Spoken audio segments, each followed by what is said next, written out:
Saints, the endowment. And also we had, I attended the Sacred Site tour in Mankato as well. So, so this is just a reflection about what what was happening with you yesterday. What were your thoughts and feelings, and also how do we? It was a very painful story, um, and it's also a place where we were.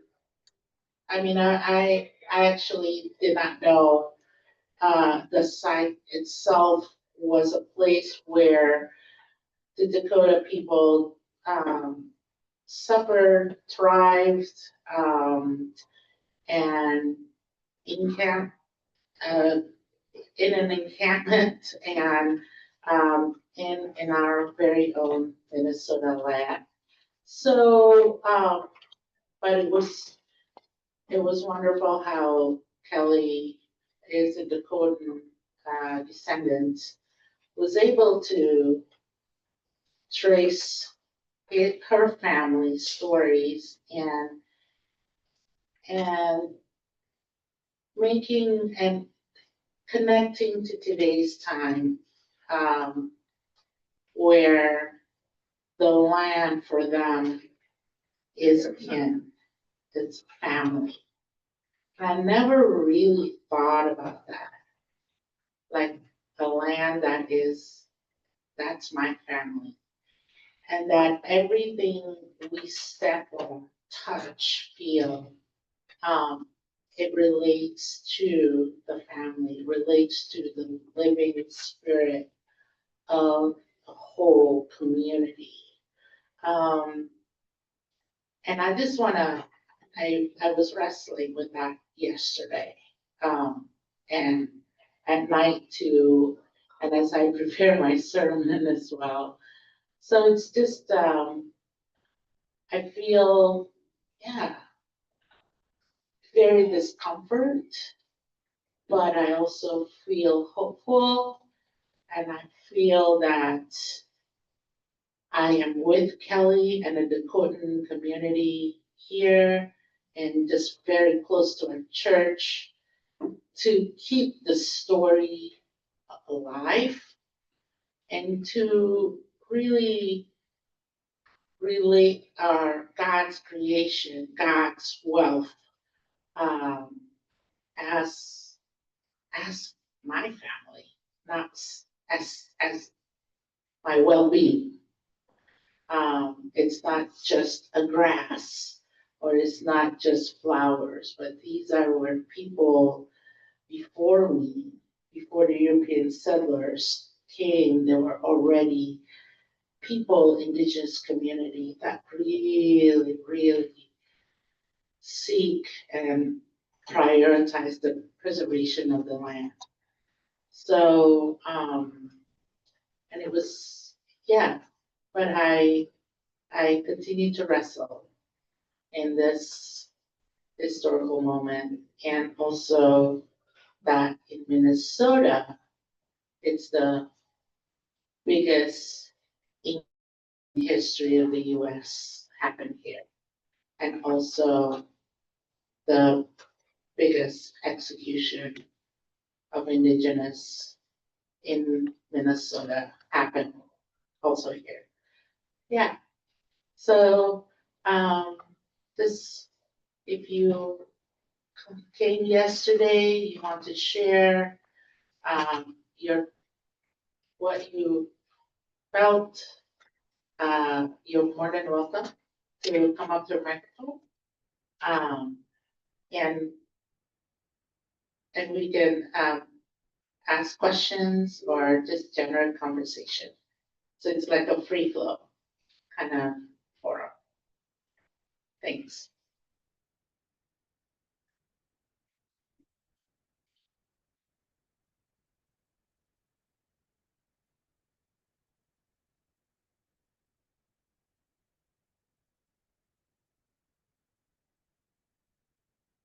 If you have been to a sacred site tour and you'd like to share, you're more than welcome to do so as well.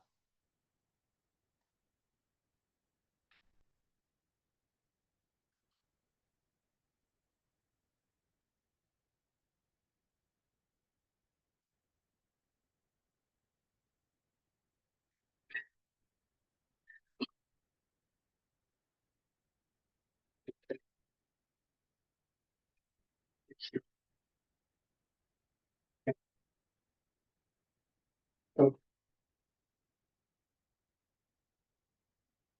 that's BS, and we need to make signs to fight that. And I want to know um, how to get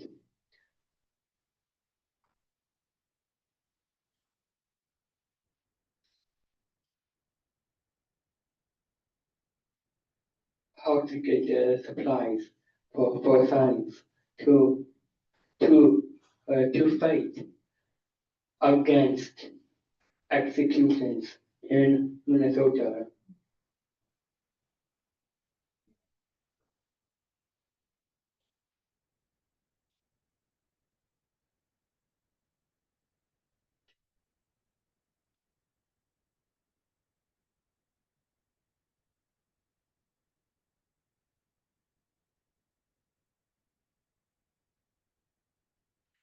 Try with this.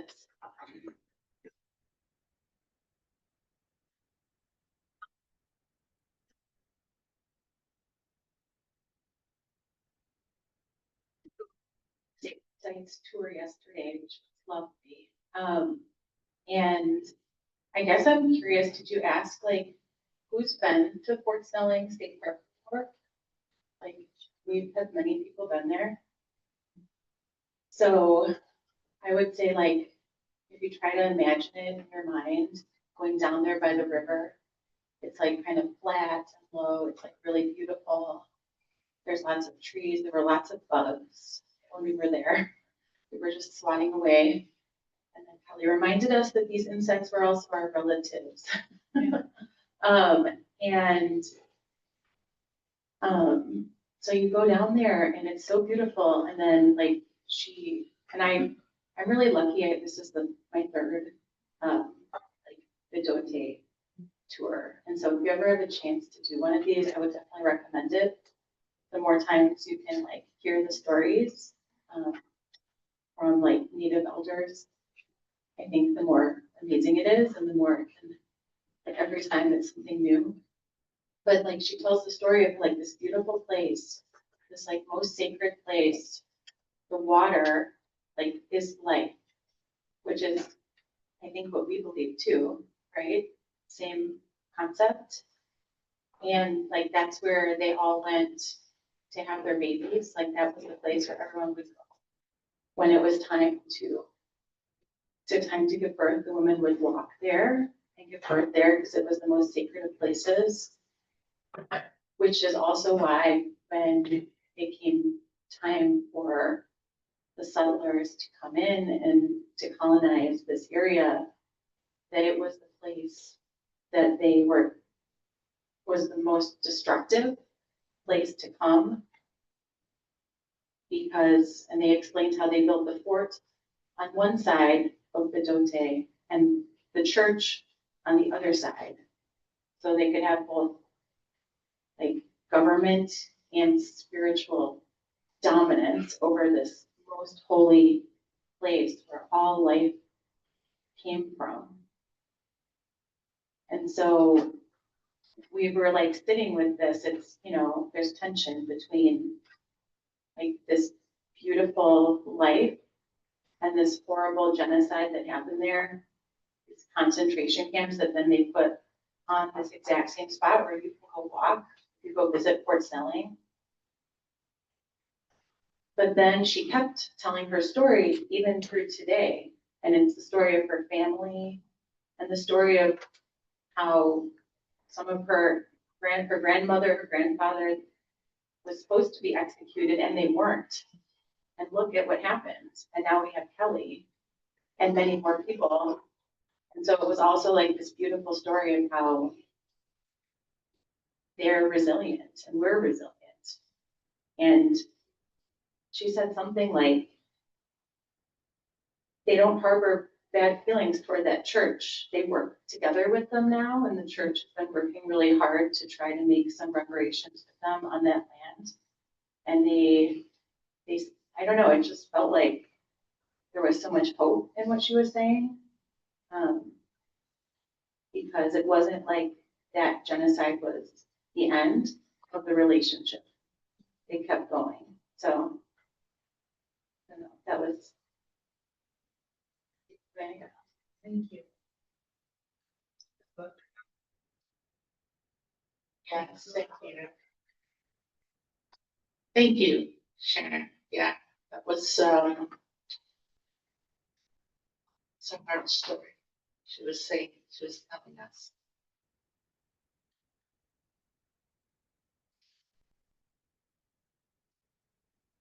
Yeah, for those that just came, we're sharing about our reflection from yesterday's trip to the Sacred Sites Tour.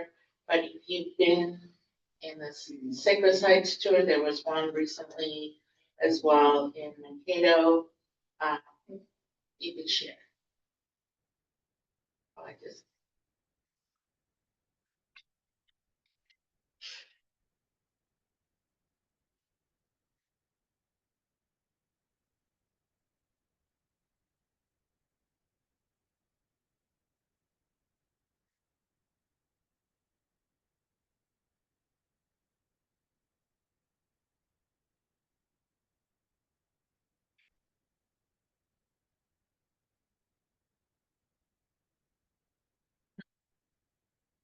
we didn't go. Right. They- they- Yeah, but they had, there was a ceremony yesterday. So there were a lot of powwows yesterday, and so there was a ceremony, so we weren't able to go there.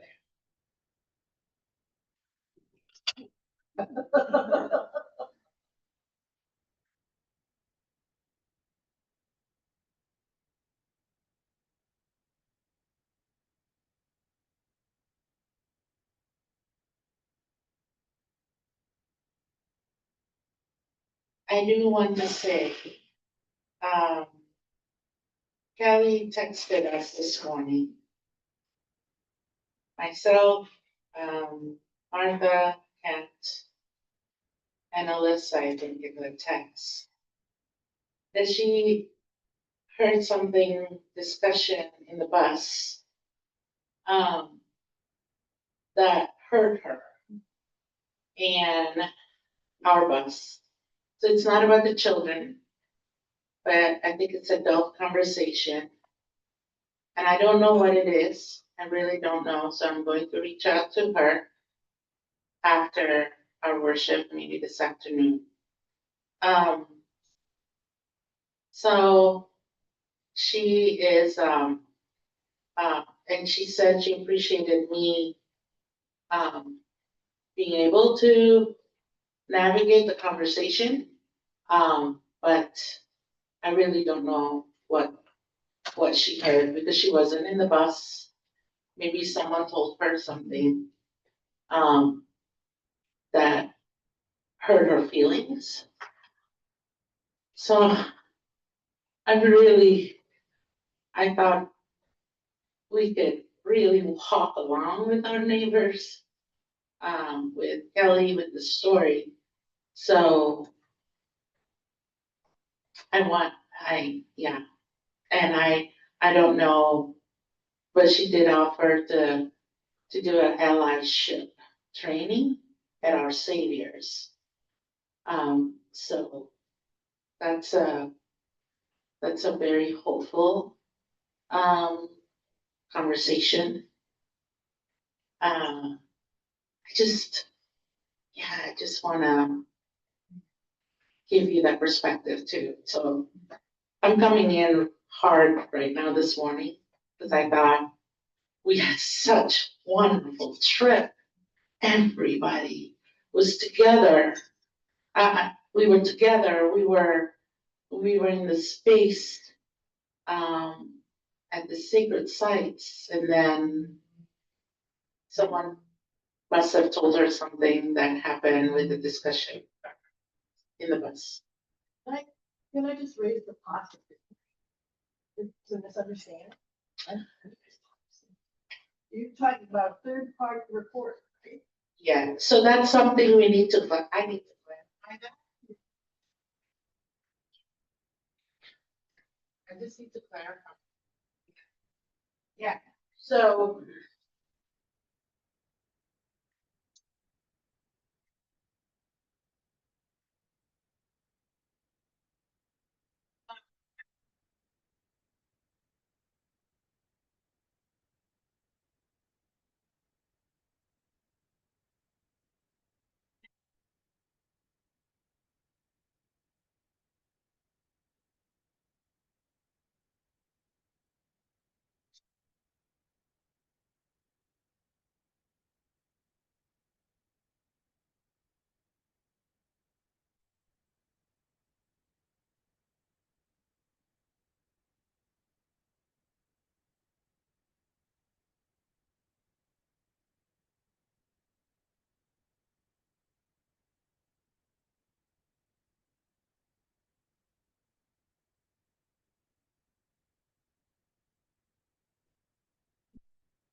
But it's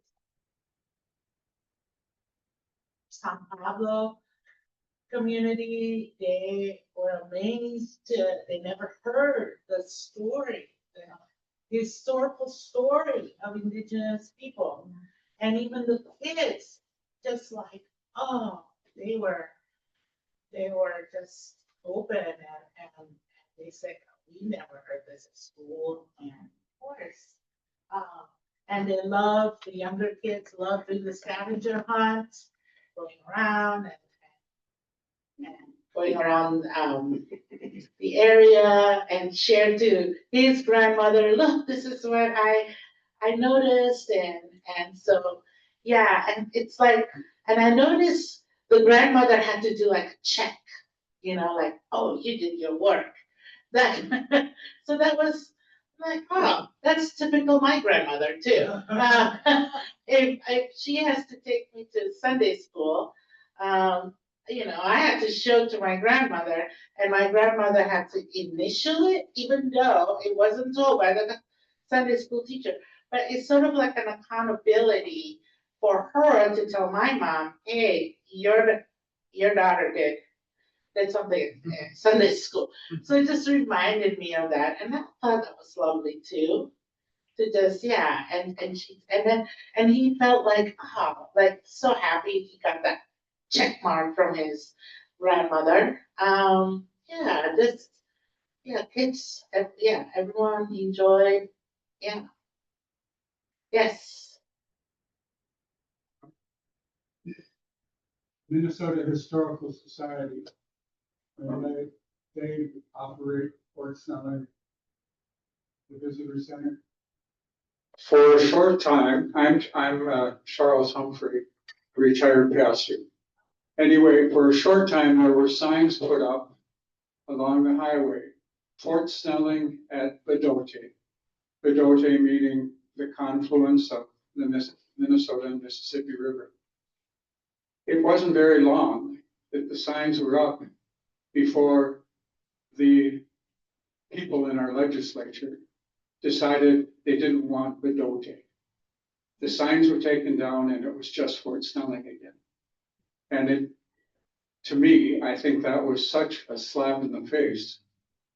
And why? Why can't it be Fort Snelling at Bedote?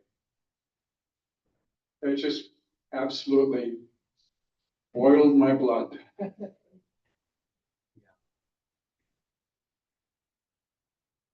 well, what was the reason that they didn't want to put Bedote? Ask your legislators.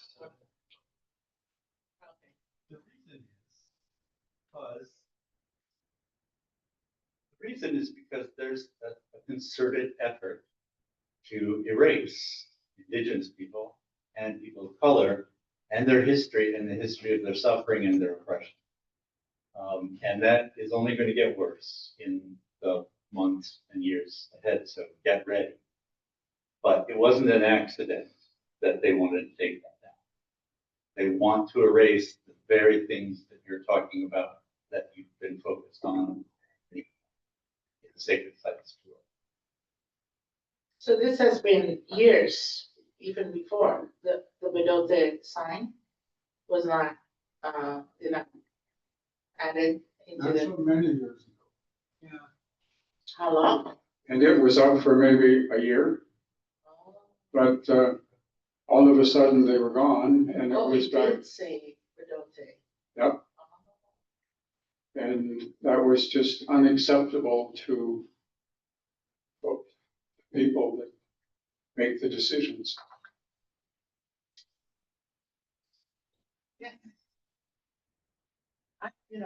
I think I can be heard.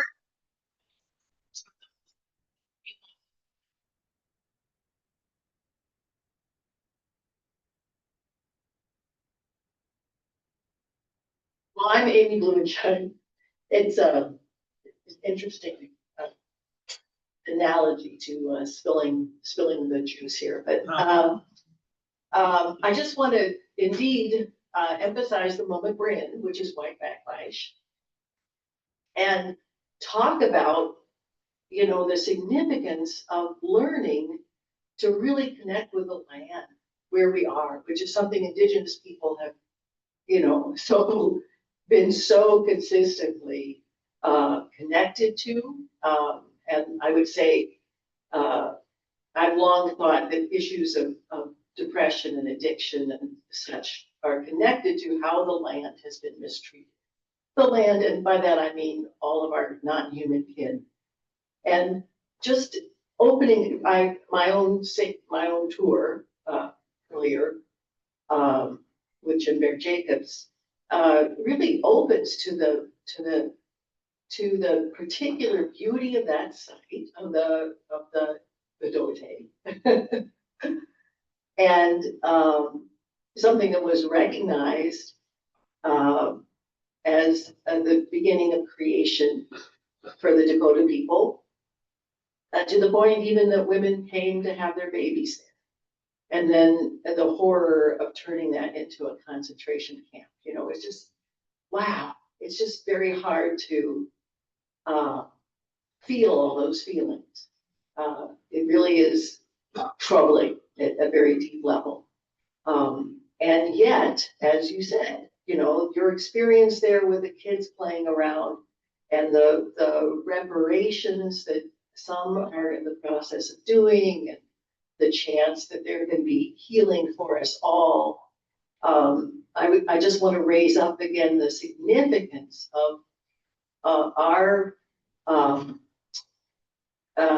connecting with our natural areas, you know, the rising of the sun, and of course, so many of us are sensitive to our shorter daylight, and you know, just the extent to which we are so deeply connected to our environment.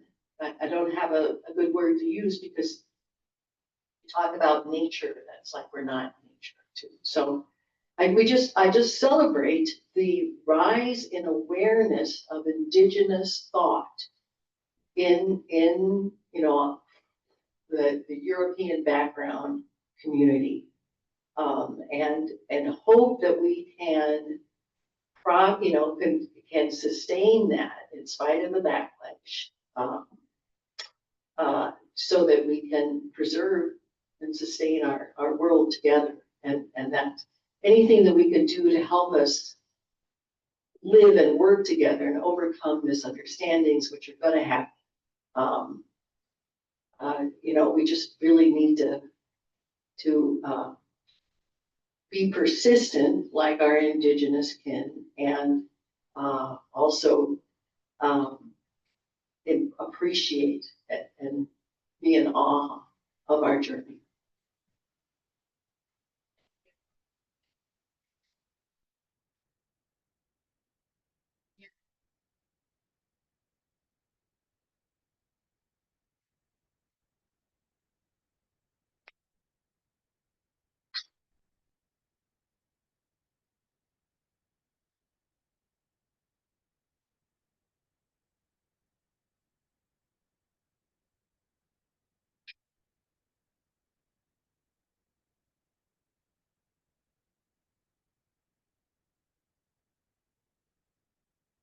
signs. We're doing protest against that. Um,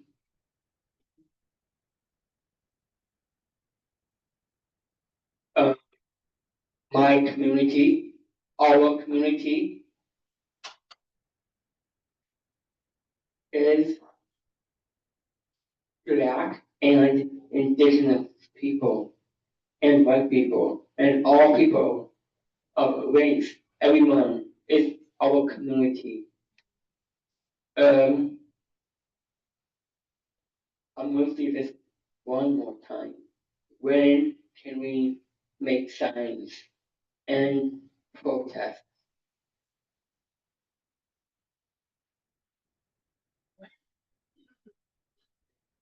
Let's get a bus and take action. October 18th, I understand. October 18th. Okay, That's gonna be at the Capitol, right? okay, Sam. October 18th. Okay, I'll tell this to staff too. Okay, let's make signs. Love that. So this coming Sunday, we are also commemorating the boarding school that were part of the Indigenous historical history as well. So it'll be this coming Sunday. So we're putting some things together for the worship as well. And if you're willing, or it's an option, you can wear orange, but it's also open to anything, any color.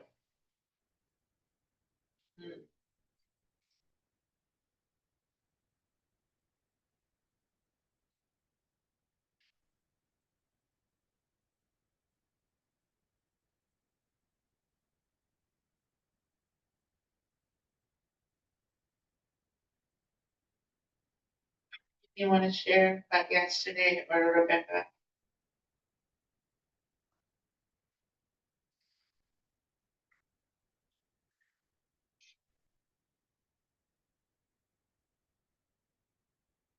I had previously been on the tour 2 years ago. So this time, what especially stood out for me was doing this together with San Pablo. And they seemed quite engaged, and there were good vibes on the bus, I thought, you know? And that was really a lovely experience. Also, there were three of our LBC house people came, which added, in a way, a whole new generation, if we're doing an intergenerational thing. And they were wonderful. And one of them had very good Spanish and, became one of our points of contact with the San Pablo people. So that, I really appreciated that. I wondered, from those of you who were there, what your children had to say. I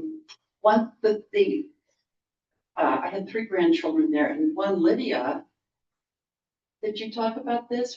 Drew this incredible picture of the Bidota as a Y, and then formed her own LYDIA around it.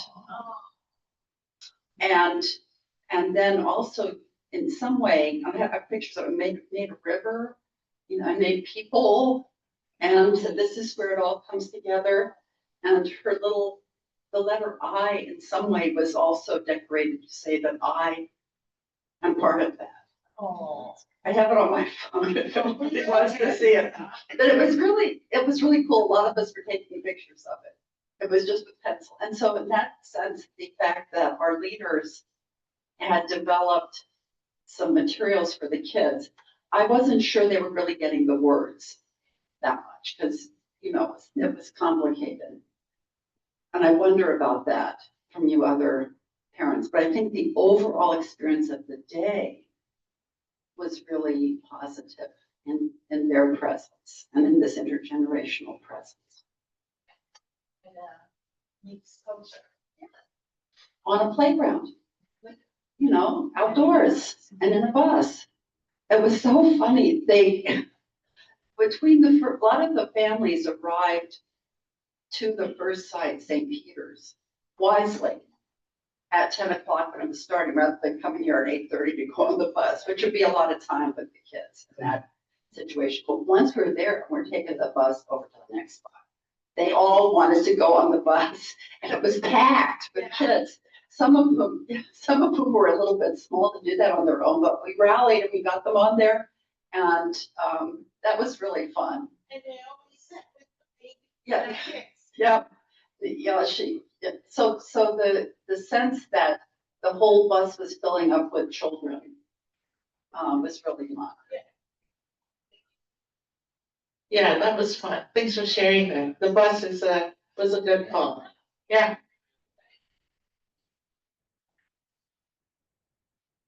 Hi, Rebecca Schultz, and I was on the tour yesterday with my two small children who are 3 and 5. And yeah, a couple reactions. One, it was just really great to be in community with the San Pablo folks.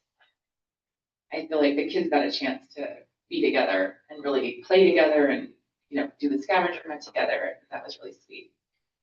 And then my second, you know, me just being in that beautiful place. I've never been down by the St. Peter's Church. I've been at the sports link, but just being in that beautiful space and hearing, you know, the stories of sacred land, that was really special. On terms of what the kids got of it, I'll say, you know, I wasn't able to listen. So I would love to go again. I don't think that Dr. Kelly, you know, what she was saying was accessible for my kids. Just that it was geared toward adults, the words. And Eleanor is very good at understanding that it wasn't a place where she was able to capture it. And she was asking questions like, what does it mean stolen land?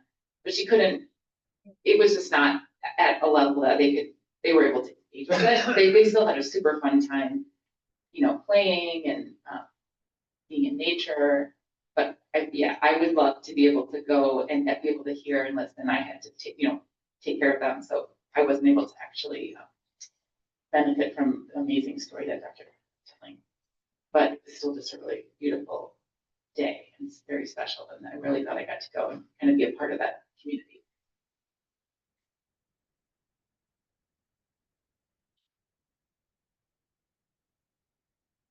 Just to add a little bit about the kids. So I was there, I'm Sharon, I was there with Henry, who's 9, and which was like such a treat, like to just get to hang out with him for the day. It's like so nice when you have multiple kids. And so that was just, you know, a wonderful experience just for us anyway. And then I wasn't sure if he was really listening, to be honest, because he kind of is like, you know, in his paper, and then they were doing the nature hunt, which seemed really fun. And then there was a rock hunt, telling me about a mushroom that he found. And so, but I was like, you know, it's okay. He'll take away from this what he's going to, and that's fine. And then at the end, we had to leave just a little bit early. And she had asked if we could take some tobacco that she had there to scatter and say a little prayer. So we took some. And I said, well, what, you know, where would you like to put this? You know, what should we do with this? And he knew exactly what he wanted to do with it. He took me to an extremely large mushroom that he had found earlier. And then he's like, well, what's the point of this? I said, well, we could say a prayer, you know, and what do you want to say? And then he said something like, none of us are free until we're all free, or something. And I was like, oh, maybe you were listening, like. So I always think, you know, we don't think that they like hear things always or pick up on things, and I think there's like a lot more going in than we think. He also really remembered that they were supposed to get $200,000 for the land, and they got 2,000. And to him, that was like stood out in his mind, that number. So unfair, right? And then like, the last thing I'll say too is like, I kind of love, like, right now we're sitting in this like very adult moment. We're talking, having like a serious conversation. You know how it always works every week? Like the clock strikes, whatever, and then the kids come running in and it's like chaos.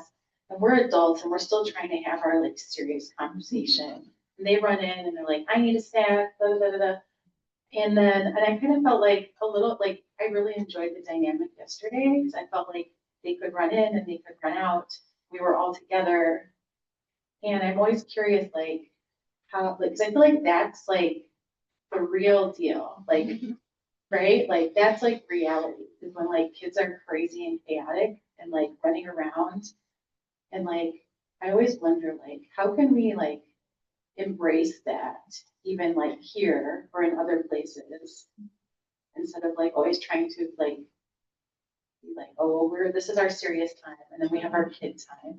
I don't, just an open question, I guess. Thanks, Sharon. Would someone like to add or respond to what Sharon was offering here? How do we? Yeah. It was lovely. It was just so great. Kids just running around, snacks were available. Then there's water, of course, they love water, and then some got wet. But we were able to listen to the adults in a circle and listening to Kelly. Yeah. I love that prayer though, that Henry did.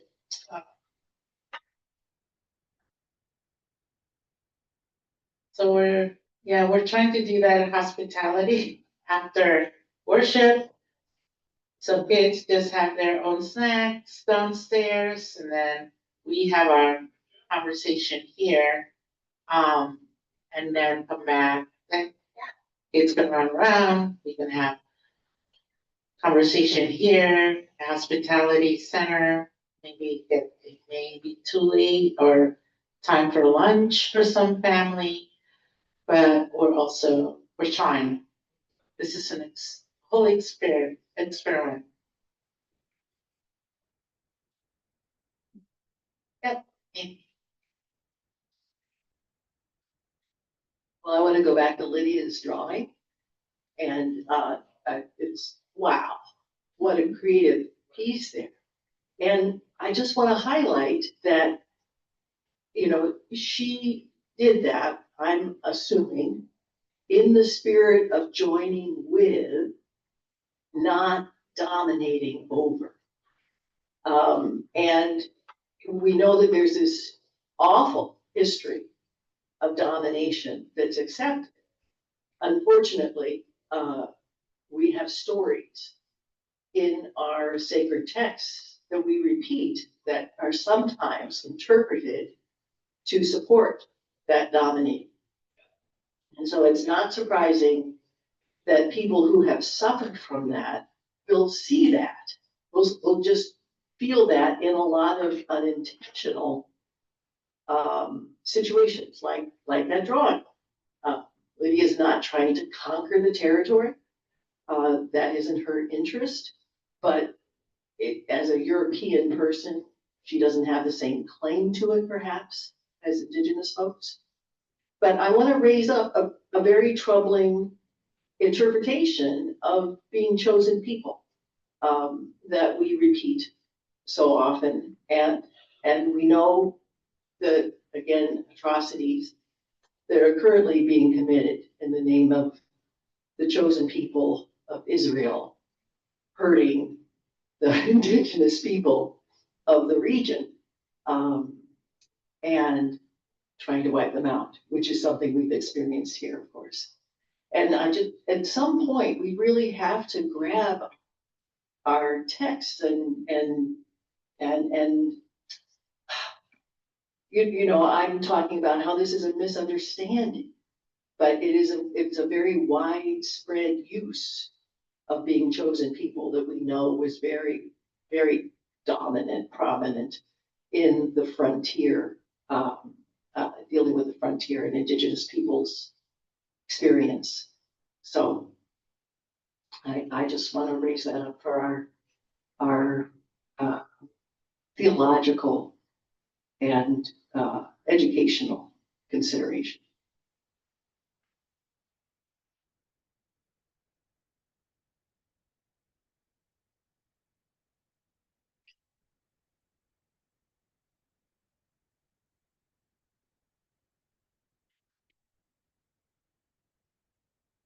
Today, the choir is singing a version of Finlandia's, I can't think of the name of the piece, but it's the peace version. And of course, it says, my land is beautiful, and oh, I love the forests and the prairies.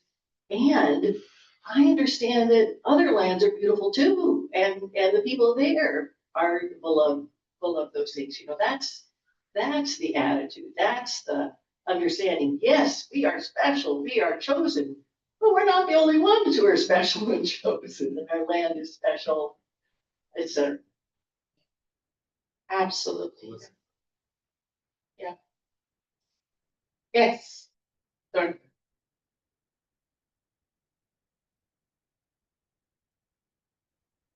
I just noticed two more details on this drawing. One is that along at Y of the waters is labeled Bedota. And at the bottom, bottom part of the water, it says, she is written, home is hope. I don't know what that means, but that to be in that home is a hopeful thing, obviously for Kelly.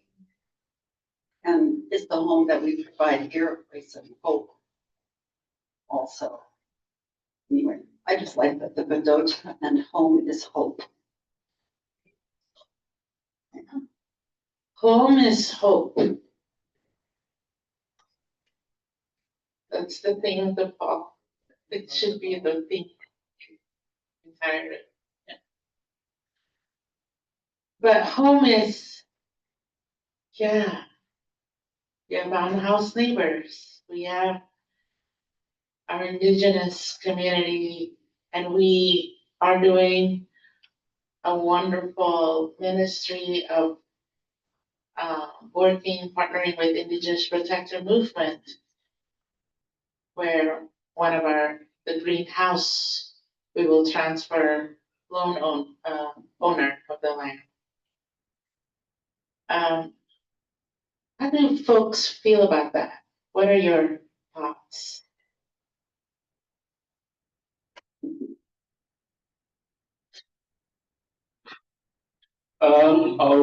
When you said, indigenous, people, um, and, I think that,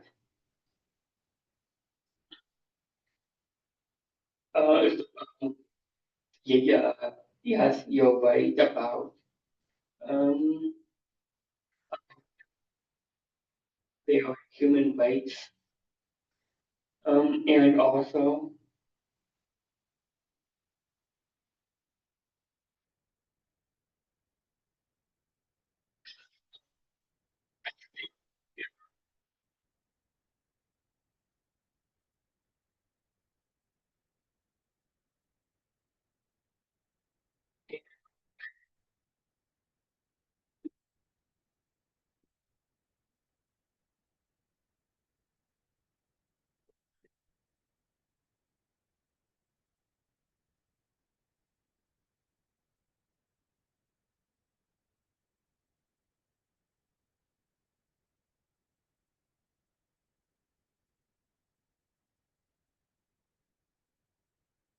indigenous people, and also the people of color.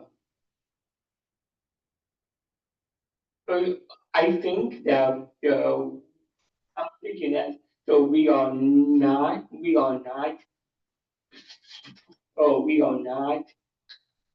focused on one thing. I think we all need to be more focused on other people, like, yes, indigenous people and black people and people of color. It's like, their history, it's like their history too. So we are not always focused on one thing. We also need to be more focused on human rights for colored people.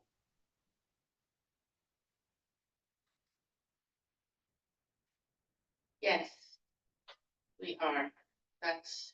This is our mission of the church. Everyone is welcome, all are welcome.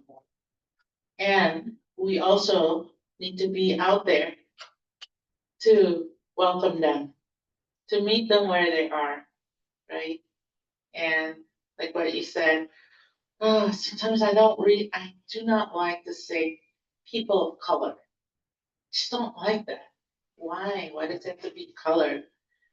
I would like to say diverse people, but then when you say people of color, then immediately you say non-white. Well, no, not you. But when we say people of color, immediately we will think about, oh, non-white, like it's us versus them. White and color. Yeah, oh, no, not you. But what I'm saying is, how do we come together to say things, to welcome people, and we do work with our marginalized community, yeah, and walk along with them, with their journey, and meet them where they are at, not hover, not dominate, but being like what Lydia's artwork, our names are part of the community that we live. Yeah. Sure. Yeah, I want to explain that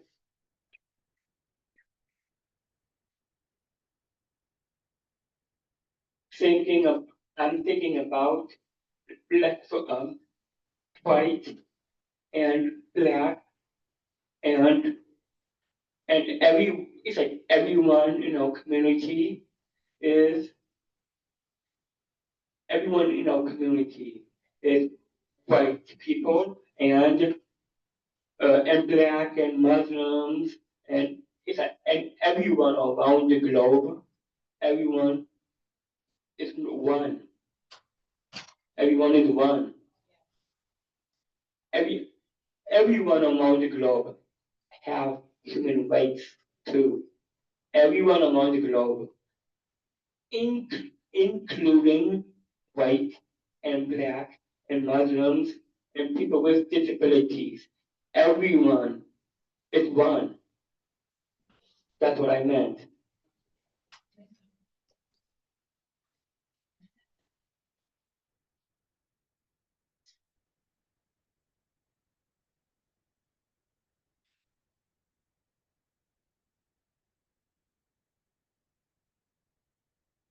Any other, oh, yes, yeah.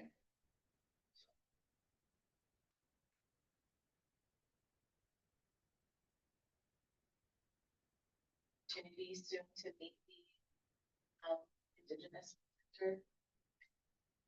Again.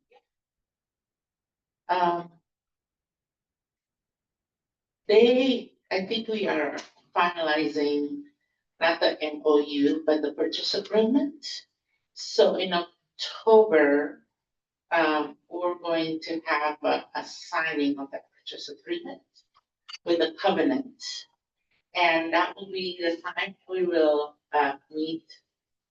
be together with the Indigenous Protector Movement, but they won't be in the house until October of next year, November. But the purchase agreement is coming along, and which was nice, what would be nice. So Indigenous Protector Movement will have a covenant, And we will have a covenant and we will put that in our church wall as part of our commitment to reparations, but to also not just like a check mark. Oh, we did this, we give a land, or we transfer property.